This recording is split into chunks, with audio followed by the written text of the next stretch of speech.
recommend, many guidelines recommend start with basal insulin. Which guideline is most preferable to the patients in our setup for day-to-day practice, sir? Yeah, that's a wonderful question, actually.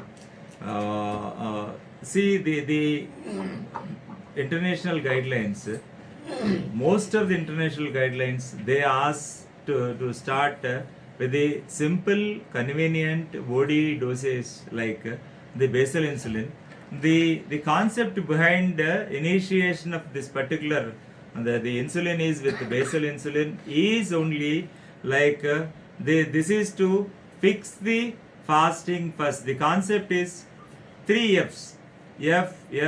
That is, fix the fasting first so that you can catch up the postprandial excursions later on. So, along with the existing OADs, and this is the most desirable and the preferable, and there are certain disadvantages in our scenario, Indian scenario.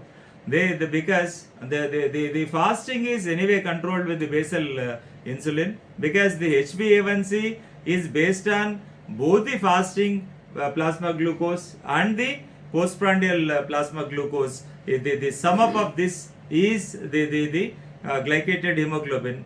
But when compared to the Western scenario, the Indian scenario, the people consume lot of carbs actually. The high carbohydrate intake will not allow the basal insulin to control the postprandial excursions.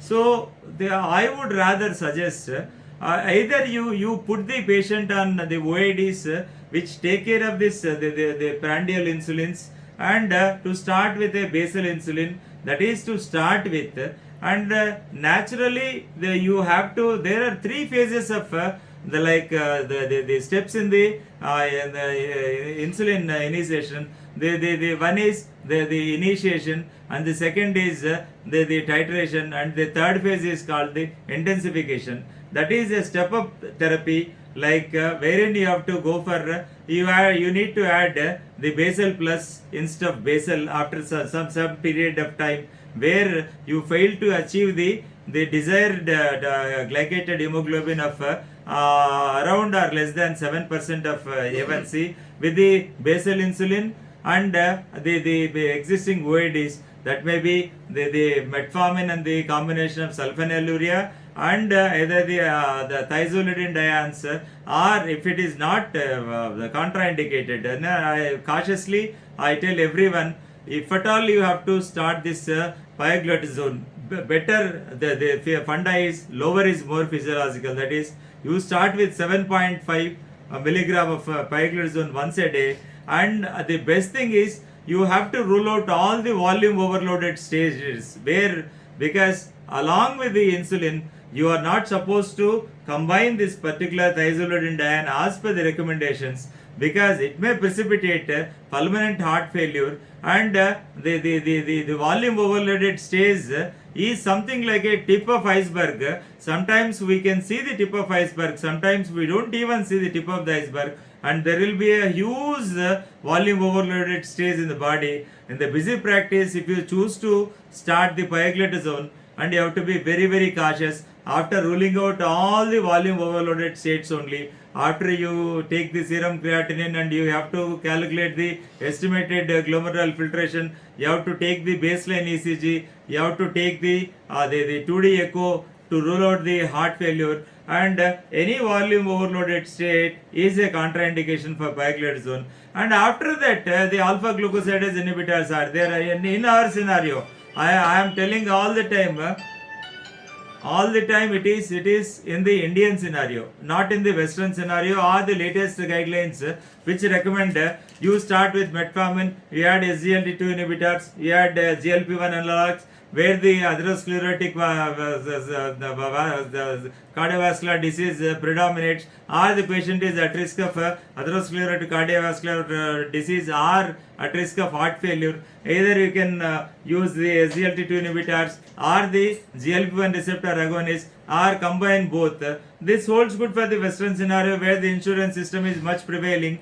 And I don't say that you are not supposed to use SGLT2 inhibitors. I do use in my clinical practice very extensively, but because of the high carbohydrate content, maybe the basal insulin may not work very effectively in controlling the postprandial excursions, and thereby the glycemic control is not well maintained. You can fix the fasting first actually. That is the fundamental funda actually one has to follow. And to that, if you add the basal plus like insulin degludec and insulin aspart, the largest meal of the day, that would be very much sufficient along with the existing OADs. That is my take home. And if the doubt is not cleared, like I can go for an elaborate explanation, Dr. Praveen. Yes, sir. We have got somewhat related questions, sir. Another question is from Dr. Salam Karthik. Yeah. So the question is, how common is hypoglycemia in general with use of basal insulin given at bedtime, sir? Please enlighten, since we give patients at bedtime to reduce at initiation to reduce SP. Thank you very much. That's a wonderful question. That's a practical scenario what we see in day-to-day OPs. In clinical scenario, we see this very commonly. So when we come to basal insulins, there is one human basal insulin that is called NPH. That's what I said. The intermediate acting. Earlier there was ultra lenti, that is ultra long acting insulin also, which used to work for 36 hours, but that's been taken off long ago, at a couple of decades ago. Even before that, it is been taken off from the market because of its very significant the serious hypoglycemic episodes. And the analog insulins, the analog basal insulins are again, we have the insulin glargine, we have the insulin detimer and the insulin degludec. Actually, we see more of the nocturnal hypoglycemias, though not significant actually. Even insulin glargine also produces the hypoglycemic episodes, but they are not severe actually. One thing you have to keep in mind. And the disadvantages of the glargine is it is not a true 24-hour insulin in type 1 patients actually. It is dependent on the functioning pancreatic beta cell reserve actually. Maybe it is a true 24-hour acting insulin in type 2 diabetes patients where there is some functioning beta cell reserve, but in type 1 diabetes mellitus where there is no functioning beta cell mass, it's 100% dead beta cells. So it is not a true 24-hour acting. Maybe it's the action is halted at the 20th hour or the 22nd hour, where during our the days when we were students, the postgraduate students, we did the insulin clamp studies. They have very clearly shown the glargine is not a true 24-hour acting insulin. Either the U-glargine 100 particularly, now the Tuzio has come, the U-glargine 300, that is a true 24-hour basal acting insulin with less incidence of hypoglycemias. And the detimer also is not a true 24-hour acting. The maximum hours is 16 to 18 hours. So if at all you need to take care of the fasting blood sugars with the detimer, it has got some incidence of hypoglycemic episodes, but it has to be given twice a day. Like NPH is the maximum, the biggest culprit which is associated with the severe hypoglycemic episodes. So this is a drug of choice. NPH always becomes a drug of choice for the poorest of the poor actually, who cannot afford to go for this basal or the basal analog insulins or the designer insulins, so-called the insulin glargine U100 or glargine U300 or the detimer or the degludec, and that is the drug of choice for the poor man. Choice is all the time the NPH, but it has to be taken care, like you have to keep it BD, like the detimer and the NPH also has to be kept BD. And the degludec is degludec and the insulin glargine U300, they are without the serious hypoglycemic. That's not a peaking insulin at all. The degludec, if not combined with aspart, it doesn't peak at all. It's almost a peakless insulin. And even the latest Tuzio, that is the insulin glargine U300, is also a peakless insulin, so that you don't find the nocturnal hypoglycemias in the clinical scenario. So the best thing is the patient is not able to afford to go for the costlier ones. You can always advise with caution with a bedtime snack, that is one fruit and with cup of milk at 10 o'clock. The NPH can be advised if the patient is poor, and in the rural settings it is not all the designer or the insulin, the analogs are not available, and the patient purse also will not allow the patients to purchase the costlier ones. So there you can go for NPH, the poor man's choice, BD, and Levemir, Detemir, that is BD, and insulin glargine once a day, but it has got some peaking, and the peakless insulins are the insulin degludec taken at 10 p.m. bedtime usually, and it can be given even the morning also, depends. So it doesn't make any difference whether the patient is, and tradition is to put the patient on the basal insulin at night at 10 p.m. is our tradition actually. That is a very good timing also. Even the insulin glargine U300 also is a peakless insulin, and you either go for your option like 300 or the degludec. My choice is always the degludec.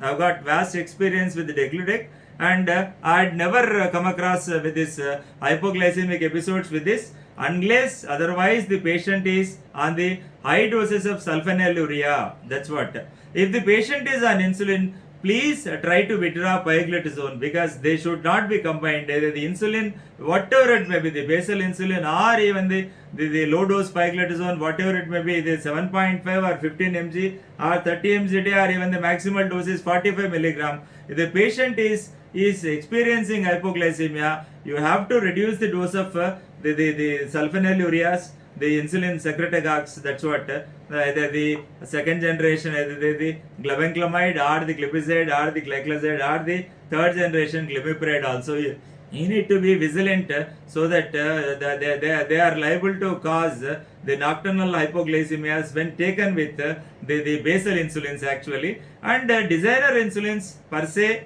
they cause much less incidences, and the insulin degludec and insulin glargine U300 are virtually devoid of all these the nocturnal episodes of hypoglycemia. Thank you, sir. Thank you very much for that wonderful explanation, sir. Yeah. The next question is from Dr. Ranganathan Gopinath. Dear sir, namaste. How to switch dose from other insulin to Idecast? Acha. Namaste, dear Ranganathan Gopinath. Am I right? Yes, sir. Yes, sir. Dr. Gopinath. See, it is always, if the patient is on the biphasic premixed Gopi Krishna, it is 1-to-1 only. There is no dose titration is required. If the patient is using 20 units of biphasic premixed in the morning and 20 units of the same biphasic premixed in the night, you can as well go for the 20 units in the morning and 20 units evening with the insulin degludec and aspart. It doesn't need any dose titration. All the time you may remember 1:1 ratio. That's it. It's as simple as that. Thank you, sir. So we have a last question, sir. So Yeah. Why so few questions, Sridhar? We have come to a last question. Yes, sir. We had 4 questions, sir. Okay, good. See, one thing I would like to tell you. There Yes, sir. are no questions or few questions. The two concepts, either the subject is totally understood or nobody is listening to the speaker. That's it. So I would request the attending doctors to post the question. Yeah, they feel free to, please, my dear friends, professional colleagues, feel free to ask me. Don't think that is a silly question, and don't never ever hesitate to ask the questions, because come to know the real practical scenario by asking your questions. Get it clarified, please, before the session ends. You can put it in the chat box so that I can clear all of your doubts. May be related with insulins, may be related to any other problem with the diabetes also. Most welcome, please. You don't need to pertain only to the topic like okay, it's about insulin degludec and insulin aspart, that is rhizodec. That is not the prime focus. No, any doubts you have in the clinical scenario, what you face in day to day OP while seeing the patients suffering from type 2 diabetes mellitus or type 1 diabetes mellitus or gestational diabetes mellitus, you are feel free to ask me any question about diabetes. I'm glad to answer all your questions, please. What is the last question, Sridhar? Yes, sir. Praveen. Yes, sir. Sorry, Praveen, I'm sorry. I'm extremely sorry, Praveen. Fine, sir. Yes, sir. So, the last question is, sir, can you please share your views and experience on safe use of hydrogen gas in renal and hepatic impaired patients? Acha. So, where there is the DKD has progressed. See, all the time the diabetic kidney disease. One thing I would like to make very clear, Dr. Praveen. See, Yes, sir. never go by serum creatinine. Never go by serum. Majority of the doctors, they just go by serum creatinine. Those days have gone. When we were students and when we were taught in the medicine days or the postgraduate days or even the subspecialty days, we were taught like 3 decades ago, the 1.5 creatinine stop metformin. That was the funda. Now no more. The creatinine is a very decisive parameter. You have to calculate the estimated glomerular filtration rate.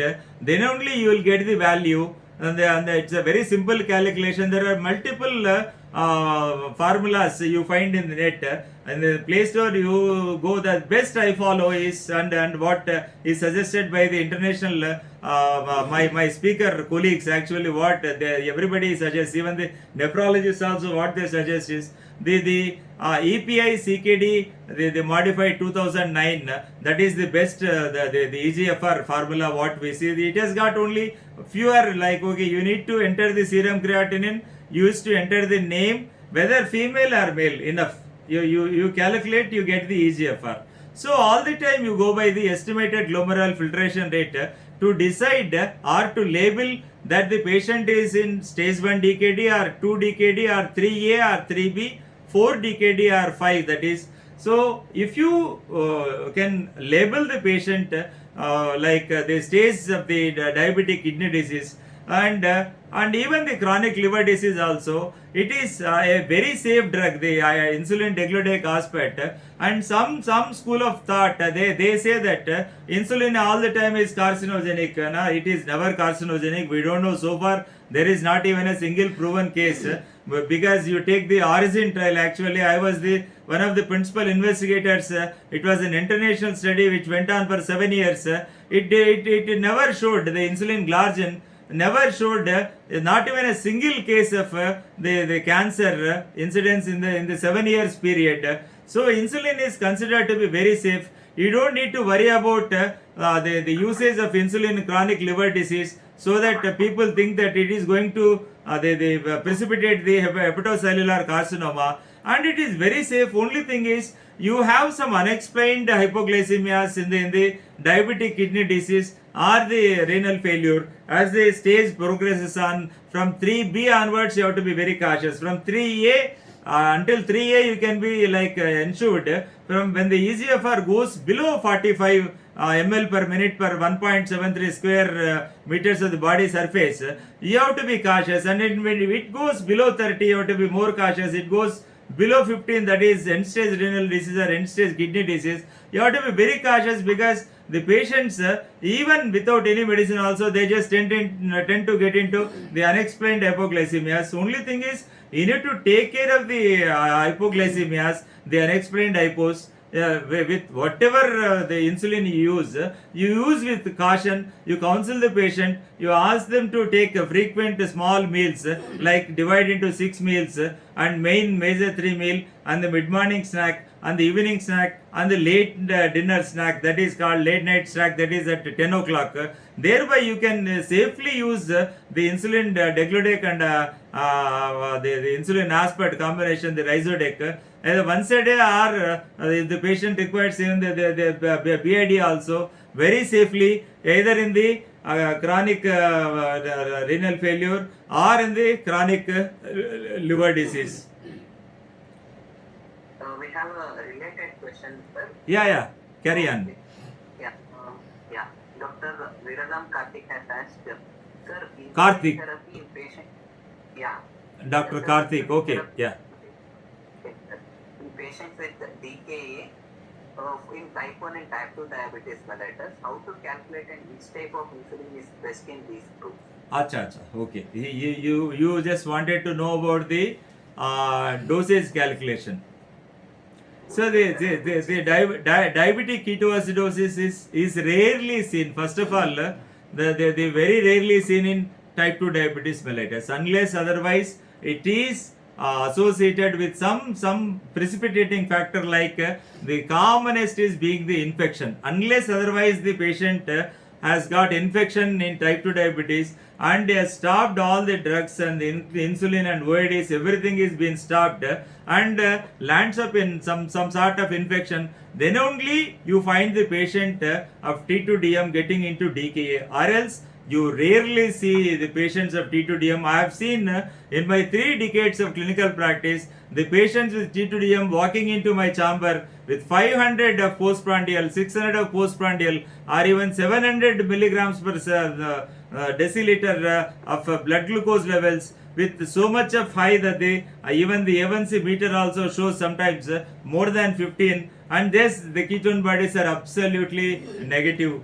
The urine ketones or the blood ketones are absolutely negative, and yes, they definitely require insulin. And then that the particular time, if the patient is not in DKA, you can go for the best method is either the biphasic premixed or the basal bolus insulin. When it comes to type 1 DM, naturally the diagnosis is made in T1 DM at the stage of DKA.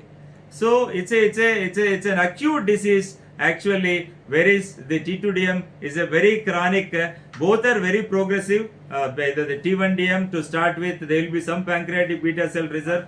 As long as the beta cell reserve is there, the patient doesn't get into DKA. Once there is eventual total loss of the 100% loss of beta cells, the patient suffering from type 1 diabetes mellitus may get into this thing. There is no hard and fast actually the calculations for this thing. The insulin which is to be used in DKA is only one, that is either the regular insulin or the short acting insulin. If you can maintain the insulin infusion tip and all, if you can maintain that, you can, this is the basic principles I would like to summarize once again. The basic principles in treating any diabetic ketoacidosis patient, either in type 1 DM, very commonly we see, and rarely we see in T2DM, the principles are same. First is the correction of dehydration with normal saline.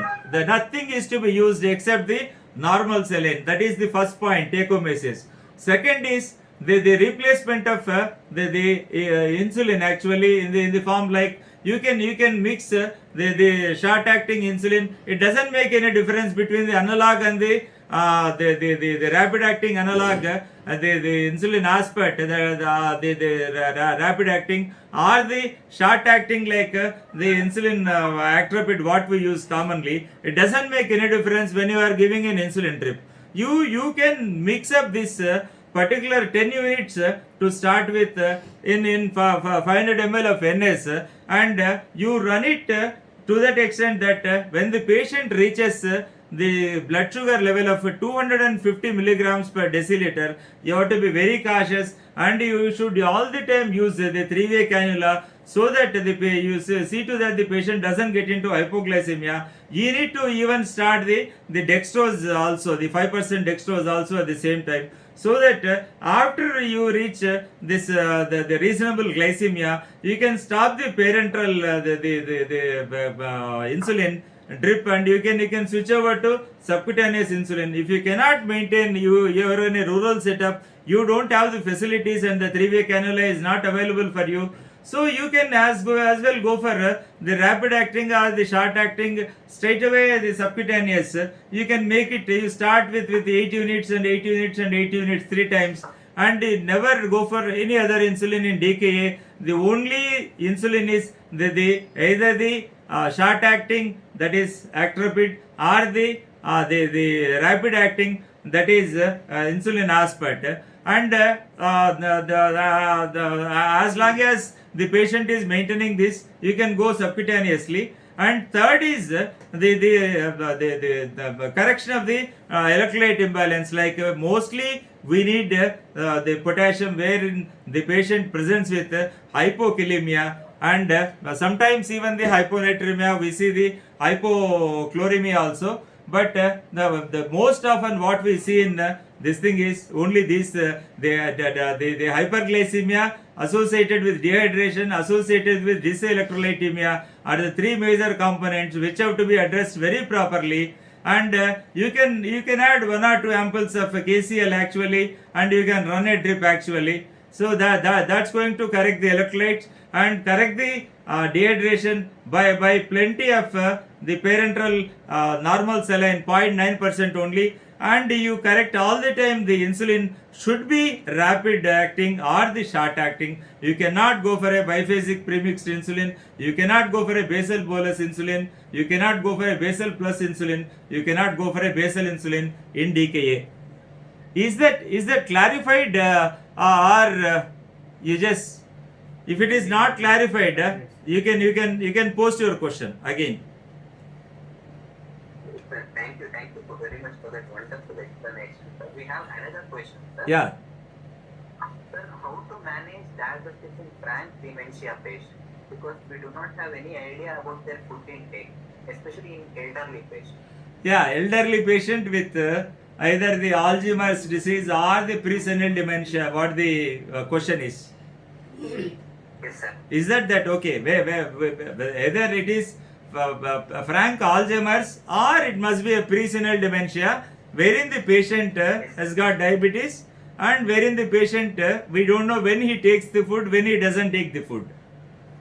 So in that particular cases, we cannot treat that particular patient without a caretaker actually. One patient, one attendant must be there round the clock, and the best drugs of choice for them are the non insulin secretagogue sulfonylureas, that is the repaglinide or the metiglinide. They can be given with a meal actually. Once the patient has got some food, then you can give that. And when the patient skips the meal, we don't know when the patient takes and when he doesn't take. So you can skip the tablet also. That is the only indication for this particular actually. That's what we mostly prescribe during their Ramjan fasting also, because they can take in the morning, that is called Sairi, and one tablet at the time of iftar when they take food. There will be a wide gap of like 14 to 16 hours depending upon the different seasons when the Ramjan fasting comes. So that is the drug of choice. And if the patient attendant, we can even ask them, even in the elderly also, insulin degludec holds good in this dementia actually. We can give tablets like metformin, which have got the extra pancreatic effect, and they don't act on the pancreas, and they never cause this particular the hypoglycemia. You can put the patients on even the basal insulin. You can put the patients of such type on DPP4 inhibitors. If the patient is able to use that, that's not a problem. So they never let you down, Dr. Praveen. The medicines which I have mentioned, to start with the metformin and the DPP4 inhibitors and the basal insulin and the non-insulin sulfonylurea secretagogues like repaglinide and the metiglinide. Usually we use the repaglinide. Metiglinide is rarely available. We can use that as and when the patient takes the food. And the basal insulin 10 units is hardly not going to cause any, like insulin degludec 10 units at the bedtime will not cause the hypoglycemia. It's a round the clock, very long acting. It's more than like 36 hours in duration. That's all my answer to that particular question. And metformin and DPP-4 inhibitors are well tolerated in those patients with either the senile dementia or the Alzheimer's disease also. Even metformin has got a role in even Parkinson's disease also. See, metformin is a pleiotropic drug like statins, like SGLT2 inhibitors, and like our ARBs, the angiotensin receptor blockers. Metformin, you name a disease, it has got a role in that. Even in latest studies have shown that even in pulmonary tuberculosis or extrapulmonary tuberculosis also, even in the COVID also, the only one oral drug that can be advocated is definitely the metformin, wherein it has got a lot of role to do with. Is that clear, Praveen, or any explanation is required from my side? No, sir. Thank you very much for that explanation, sir. We have another question. Yeah, please. How long to steroids and how to stop steroids, sir? Pardon, how long? How long to give steroids and how to stop steroids? Acha, in a patient suffering from diabetes, that's what? That they have not mentioned. Sir. Yeah, must be the scenario is only we are talking about diabetes. So, Yes, sir. the question will be like in a patient suffering from suffering from type 2 diabetes actually. So, how long is the duration of the steroids? And how to stop the steroids in a patient suffering from type 2 diabetes. So, in a situation where the condition demands the usage of steroids, like maybe the COVID situation, maybe the cranial nerve palsies, what we generally see, they do the single nerve cranial palsies are very common in type 2 diabetes, which are treated only with like, okay, you take the facial nerve palsy or even the any third nerve palsy or sixth nerve palsy, whatever it may be. It takes around some 6 to 8 weeks for the patient to recover. Anything, even the autoimmune diseases, the patient might have the systemic lupus erythematosus or the rheumatoid arthritis, the long-standing diseases. You can continue the steroid covering the patient with insulin as long as he is on the steroid. The patient cannot be on OADs alone.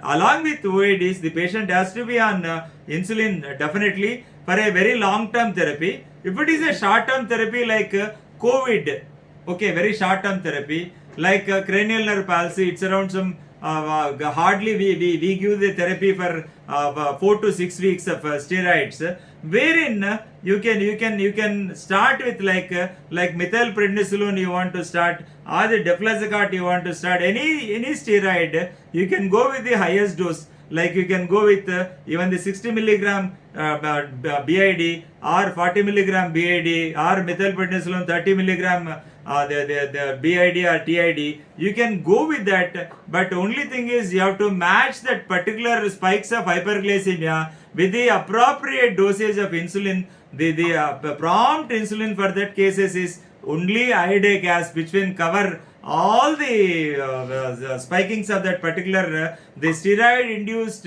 hyperglycemia is well taken care by insulin degludec definitely. So as long as the patient is on that and we taper the dose, generally we taper the dose, even in the long term therapies also, the autoimmune diseases where you require the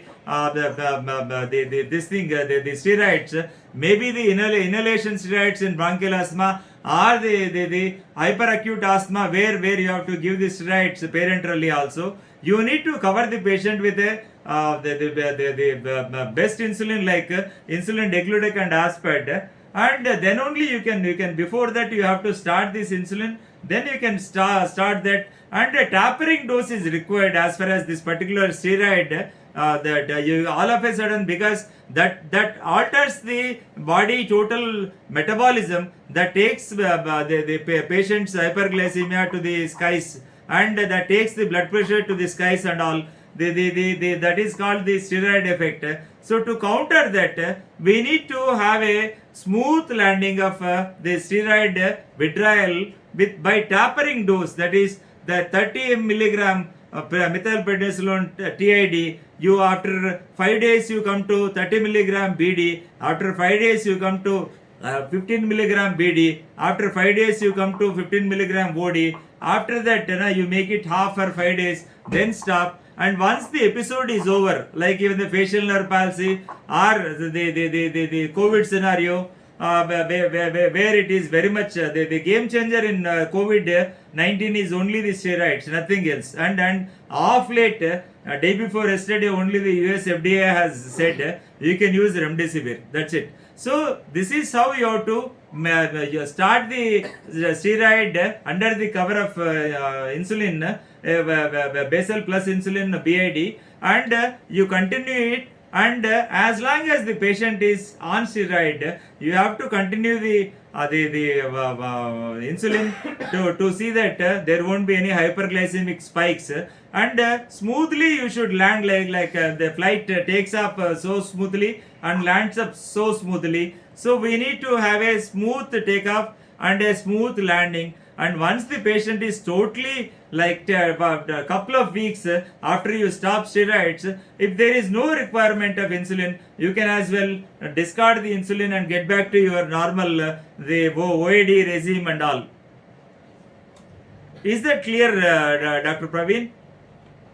Yes, sir. Yes, sir. Wonderful analogy of the taking off of the flight, sir. Nice explanation. Thank you, sir. Thank you so much. We have another question, sir. Yeah, please. Sir, how to switch insulin dosage when given temporarily to OAD dose? Acha, how to switch to the insulin dose temporarily taking off the OADs, right? Yes, sir. Yeah, there are yes, Praveen, that's a good question actually.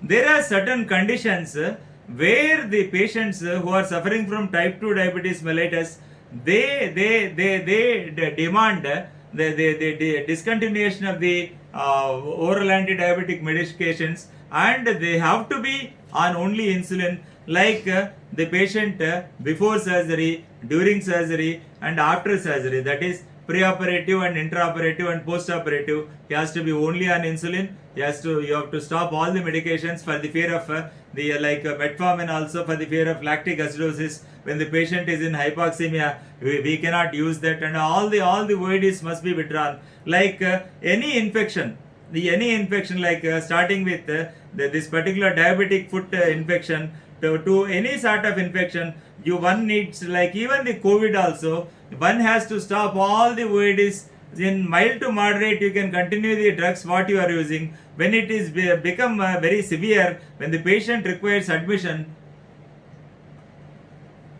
and especially if the patient is put in the ICU setup, wherein he is either on the oxygen therapy or is to be mechanically ventilated, you have no option other than stopping all the drugs and putting the patient only on the regular insulin, the rapid acting analogs, that is the insulin aspart and all. And the dosage is nothing, like you stop all the medicines, because the requirement automatically goes down whenever the patient is run down with infections, whenever the patient is in septicemia, when the patient is undergoing a surgery, the food intake will be very, very less actually. So that particular time you don't require much dose of insulin. You can start with 8 units of insulin aspart 3 times a day, like just prior to 5 minutes prior to each meal. And as and when the like you need a closer monitoring of blood glucose, the CGMS or the SMBG is very much required, and on hourly basis also sometimes we measure the in the ICU setup, and we need to up titrate or down titrate based on the blood sugars. Okay, they always remember the formula of +2 or -2. If the blood sugars are going up, you increase by 2 units every day or every 2 days. Based on the blood sugars. If the patient is getting into hypoglycemia, you start reducing by 2 units and until the patient reaches the euglycemia. And that's all, I think, Praveen, from my side. Yes, there is a related question, sir. Yeah, tell me. following PCI, whether to use insulin or OAD. Following PCI per se, it's not a mandatory recommendation that the patient should be on insulin, because nowadays the percutaneous coronary intervention is not at all. Earlier we used to say the insulin principle, even till today also, the patient asked me like the Digami studies what they have shown in the myocardial infarction actually. So whenever the patient is in crisis, actually we have to put the patient on insulin, and once the crisis is over, I think you can just pull over with your oral anti-diabetic medications. But as long as the patient is in crisis, he has to be on like until the patient is stabilized, it's better the patient is on this thing. When comes to the specific question of PCI, and there is no the international recommendation that the patient should be on insulin, but it's better if the patient is put on insulin for a couple of weeks, or at least the max by max 6 weeks, it's better. And in case of CABG, it's mandatory, and any major surgeries, it is mandatory that the patient should be on only insulin for at least 3 months, like CABG, coronary artery bypass grafting, or the nowadays they are not following the rules and the principles at all, and the surgeon himself is treating the patient. After TKR, he puts the patient on the only one drug they know is glycomet GP1 or something else, and they are doing all sorts of nonsense. It's a different set of scenario actually. But my school of thought, where I was trained either in the Harvard Medical School or in the King's College Hospital, London, we were trained only to use insulins in that particular situations of crisis, where when the patient suffering from type 2 diabetes requires only insulin, no OAD is like he must be withdrawn from all the oral anti-diabetic drugs. And once the crisis is over, after 3 months, you can slowly start the OAD. You can slowly escalate, and you can add on the 1 OAD, 2 OADs, and 3 OADs if it is okay. And if the secondary OAD failure is one condition wherein the patient has to be on almost lifetime insulin. The secondary OAD failure, along with the existing OADs, he has to be on insulin lifetime, Praveen. Thank you, sir. Sir, we have another question. Yeah, you just shoot questions. I love answering the questions. Okay, sir. How do you treat CIDP? See? CIDP. I think it's a chronic inflammatory demyelinating polyneuropathy. It's a CIDP. Yes, must be. It is See. from Ambaram Rangarajan. Acha. Sir, Ambaram Rangarajan. Okay. It's better they elaborate the question, not giving the abbreviations, because not all the time we follow that. Okay, not all the international textbooks are not all the international guidelines. They call it this particular. Okay, so the first drug of choice in this case will be insulin, Praveen. Obviously, insulin. Yes, sir. And you remember one simple principle, Dr. Ranganathan. See, whenever the patient has got comorbidities, like either the neuropathy, maybe it is sensory neuropathy, maybe it is motor neuropathy, maybe it is the autonomic neuropathy, maybe the retinopathy, where there is no macular edema. In consultation with the ophthalmologist only, you have to start insulin. You have to be very cautious with insulin in that particular case. Where there is aggravation, especially in the cases of GDM, where you find the aggravation of the retinopathy, we commonly see with the insulin. So you have to be very cautious in taking a cross consultation with the ophthalmologist only, or else the other complications like diabetic kidney disease, or the macrovascular complications, the atherosclerotic cardiovascular disease like the coronary artery disease, or the stroke, or the peripheral vascular disease. Insulin holds good for all the complications and comorbidities of diabetes actually, unless otherwise insulin is contraindicated, like where is where there is macular edema, it may further aggravate the situation. So, in consultation with the ophthalmologist only, you need to take a cross consultation and then decide the drugs of choice. This ophthalmologist says you can put the patient on insulin in this case, we can go ahead. Rest of the cases, all the times, it is always the insulin the drug of choice. Thank you, sir. Thank you very much. Last question we have, sir. How to manage insulin allergy? Acha, insulin allergy is usually insulin. So far, I have seen insulin allergy is of two types. Like it is local site allergy. That's what is typically called. At the injection site, we find some sort of allergy, and the solution for this is, and you need to rotate the site actually. Site rotation by inch, inch by inch.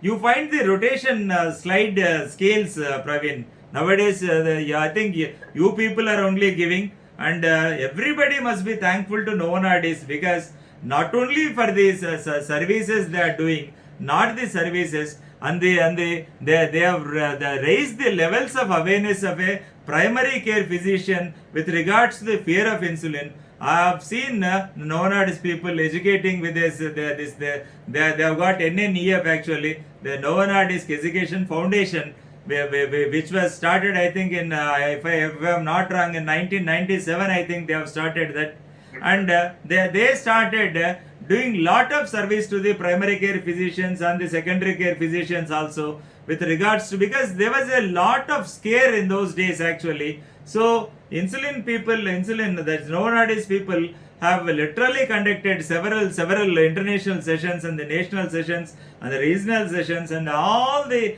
sessions about this particular the initiation of insulin and the dose titration and the intensification of insulin. With regards to insulin in nutshell, Novo Nordisk people have taken a lot of initiative in our country, and we should be thankful to the Novo Nordisk team. And what was the question? I just forgotten by telling this. How to manage insulin? Yeah, insulin allergy. Yeah, when it comes to local site allergy, you need to rotate the site. If the patient is allergic to that particular insulin, try another insulin. If the patient is allergic to insulin actrapid, you can try other thing like insulin aspart. If the patient is allergic to biphasic premixed human insulin, you can go for analog insulins. And rarely we see this particular the total body allergy is very rare. So far in my 3 decades of this thing, as you well are aware, Dr. Praveen, that I am the largest prescriber of insulin in the entire country. So I have never encountered the particular the insulin to whole body allergy, because it's a physiological substance actually which is found in our body. We generally don't find the allergic reactions to the calcium preparations and the iron preparations and the B complex preparations, and everything has got an exception, insulins. So because they are in our body, but rarely we find the allergic reactions therein, wherein you have to change the component actually. You have to go for insulin co-formulations which are totally devoid of this particular, because it is nothing but the biphasic premixed human insulins are genetically rDNA engineered insulins. So that might the protamine component might cause this particular type of allergic reactions. Per se, it is not the insulin that causes the reactions. All the time, even you take this Novomix also, the insulin aspart and the protaminated aspirin aspart, the culprit here for the allergy is the protamine, not the insulin per se. So you go for a preparation where there is no protamine at all.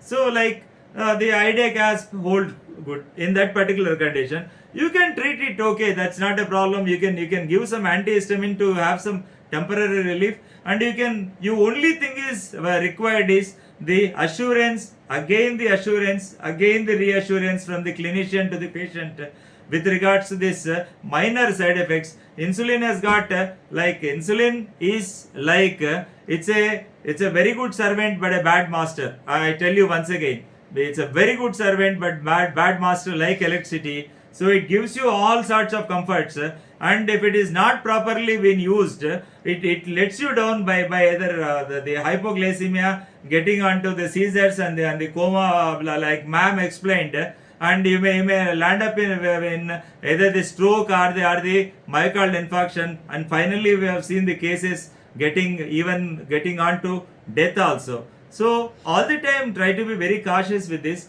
If one insulin is not suitable for that patient, you try the another co-formulation, the where you will be very successful, and the allergy can be maintained. You are all better than me. You can manage, I think, how an allergic episode has to be countered. That's not a problem. You have to simply give the antihistamines. If it is a very severe reaction, you just give the steroids for a short time, like max by max, 24 hours to 48 hours, it will definitely subside.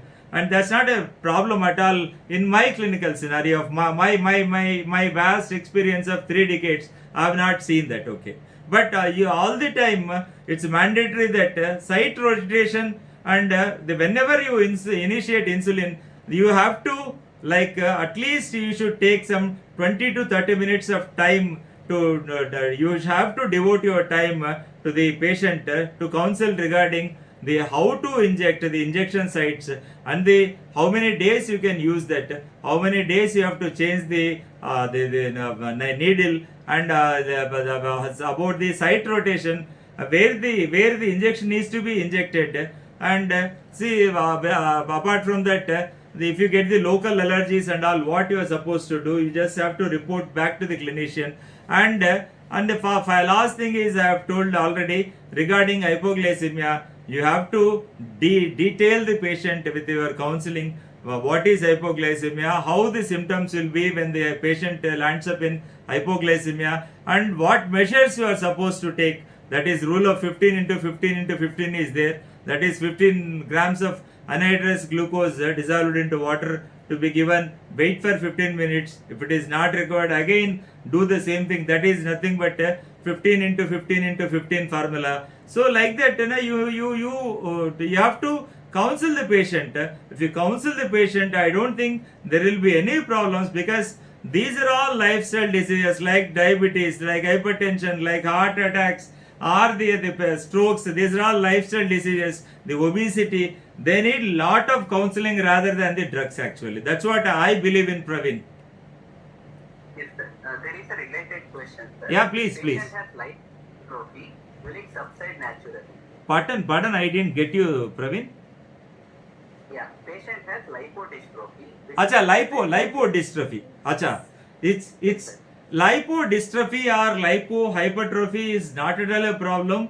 When the patient, we rarely see that actually. Lipoatrophy, once it is gone, it is irreversible. You don't again see that the pits you find. That is because of the faulty insulin injection techniques, and not adapting to the site rotation. Because of these two reasons, you find either it is this one of the side effects of insulin per se, theoretically, either the insulin lipoatrophy or the insulin lipohypertrophy. But the hypertrophy in due course it recovers. Actually, the patient recovers naturally. As far as lipoatrophy is concerned, I think there is some genetic issues related to that. It will not become normal actually. Lipoatrophy will never become normal. And I would like to conclude by saying the modern insulins nowadays, what we are using. Earlier we used to see this with the bovine insulins and porcine insulins. At the beginning of my practice, I used to see this bovine and porcine. When even the human insulin was not available, the human biphasic premixed insulin was not available. We used to see a lot of complications, the local site allergy or the whole body allergy, because the antigenicity is more with the bovine and the porcine, and the antigenicity and the antibody formation is very, very less with the human insulins. They are even the analogs, it is almost rare, Praveen. That's what I wanted to conclude by saying that single sentence.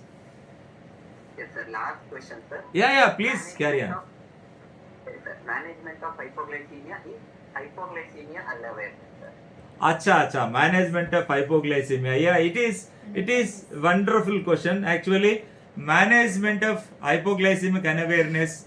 See, hypoglycemia of unawareness is one of the dreadful complications of autonomic neuropathic complications of type 2 diabetes mellitus, what we generally see. Even the patient doesn't even recognize that he is into hypoglycemia. So such patients, you need to desensitize the patient with insulin again. So small doses of insulin, like 2 units or 4 units, 2 times or 3 times, you need to desensitize with insulin only, and there is no exact treatment for this hypoglycemia unawareness because the nerves are dead and the patient doesn't. Okay, if at all the patient is on drugs like atenolol and all, which aggravate this hypoglycemia unawareness, where the reflexes are being blunted, you find out the drug history, you take out the drugs like atenolol, which are very much concerned with this hypoglycemia unawareness, and the propranolol and the atenolol, the earlier beta blockers, you can replace them with the highly selective beta 1 receptor blockers like either the nebivolol or the bisoprolol. And per se there is no treatment but for counseling the patient and to have the meal in time. And the funda is very simple, small frequent meals, you make it 6 or 8 meals to prevent this treat hypoglycemia of unawareness actually. Thank you, sir. Thank you very much for that wonderful answer.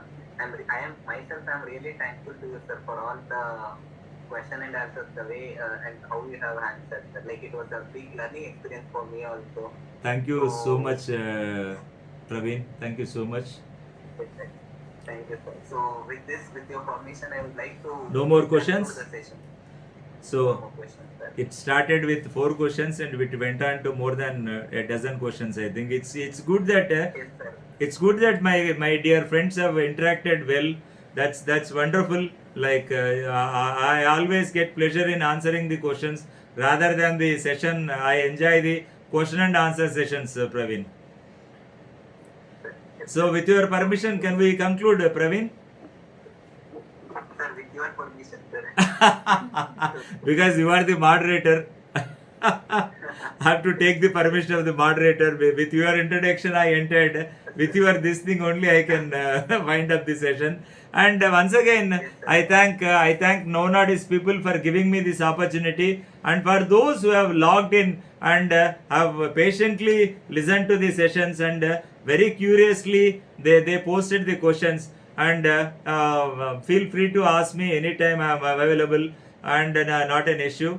And thank you once again, my dear friends and colleagues. Thank you so much, and have a pleasant day. Take care of yourself from this COVID pandemic. It is not yet over. It is only the trailer what we are seeing now. The real cinema is going to begin in the late September, the December or January. It may touch the peaks. Take care of yourselves. Take care of your families, and finally take care of your patients. So by that, I take leave of you, dear my friends. And thanks a lot to Dr. Praveen, who has moderated this session so nicely. Yeah, thank you, sir. Thank you to Tepuri Krishna Mohan, sir. Thank you to Tepuri Tirumala Devi ma'am also. So it was